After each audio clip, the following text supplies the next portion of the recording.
Hey everyone, it's Paul again with my second video we're going to put together. I put all these on, I'm putting them on a YouTube channel called Athletic Recruiting Help. If you guys can subscribe to this channel, start getting the information out. I'm going to try to put some series together as some short little topics that we can actually use and come back and visit or share with others that might need to understand certain topics we're going to get into about the college recruiting process. So I'm excited to be here again. I'm excited to help you. I'm going to talk today about the NCAA Eligibility Center, since this is what got me started with the recruiting process when I went through with my son. If you remember in my first video, I talked about him being a 3.3 cumulative GPA, having offers to play football, and came out of high school as an academic non-qualifier. So I'm going to explain how that happened. The first thing is I'm going to recommend a book to you. It's called The Guide for the College-Bound Student Athlete. Google it, go to NCAA Guide for the College-Bound Student Athlete. It's a publication from the NCAA, and it's going to go through all kinds of rules, guidelines, timelines. It's a little over 20 pages long, and you can read right through it. It's got the new contact rules for softball, and it's got a whole bunch of good stuff in there that you can look at to go through. But one of the sections it talks about is this thing called the NCAA Eligibility Center. So here's what it is. It's an organization by the NCAA that monitors and tracks academic information through high school to determine eligibility.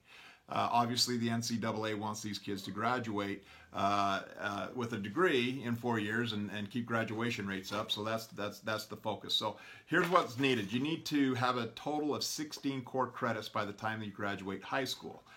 4 years of English, 3 years of math, which is algebra 1 or better or higher, 2 years of natural or physical sciences, including 1 year of lab science if offered by your high school, 1 extra year of English, math, or natural physical sciences, 2 years of social sciences, 4 years of extra core courses from any of the categories above that I read, including a comparative religion, philosophy, and foreign languages. So if you meet those 16 core, that's great. But here's another little piece to that.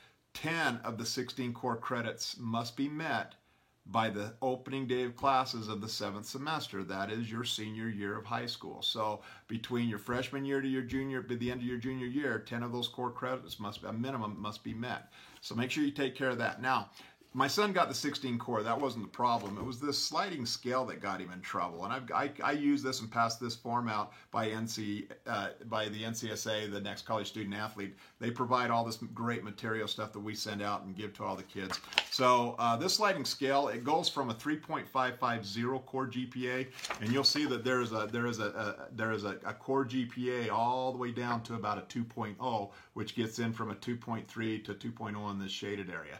So if you had a 3.5 core GPA, you could be qualified as through the NCAA by scoring a minimum of a 400 on your SAT or a 37 sum on your ACT. Now, don't confuse that with a composite score of 36. 36 composite is a perfect score with the ACT.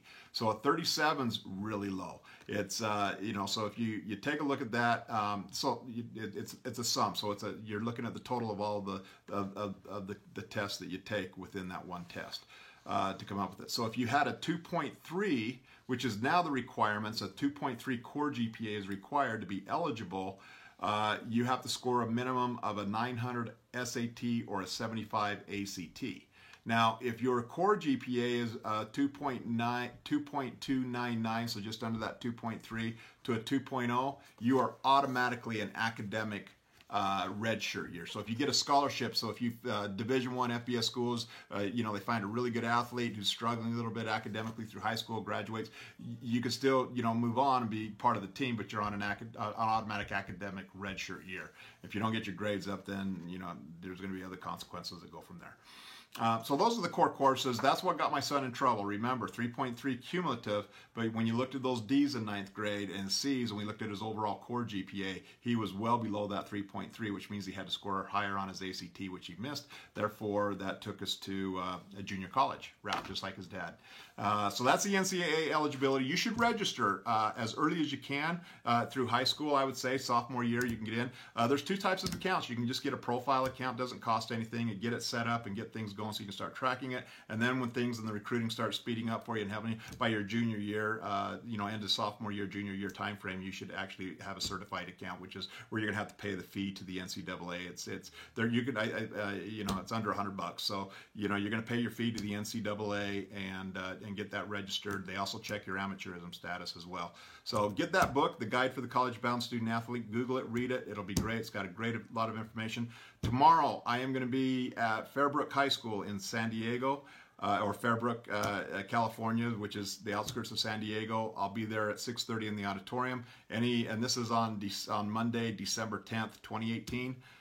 So if you've got friends, relatives, athletes in high school clubs that you think would benefit from learning about the college recruiting process, I'm going to go through an hour of a lot of details, giving out tools and programs. The last thing I want to tell you is go to paulputnam.com if you want to get this started for your athletes. If they're 13 and older and they want to get an NCSA profile started, which is a free profile with some great tools, just go to paulputnam.com, go scroll down past my bio where you're looking for the events. Go to where if you don't see your event here, but it says Next College Student Athlete logo, just click on that and it'll take you right straight to a form. You can fill that out and that will start your profile, and we'll go from there, and they can set you up with a consultation with me, and I'd be happy to sit down with your family and get you guys going. So until the next video, again, subscribe this, let's send it out, let's get some short videos. That's a course here, a little information on the NCAA Eligibility Center.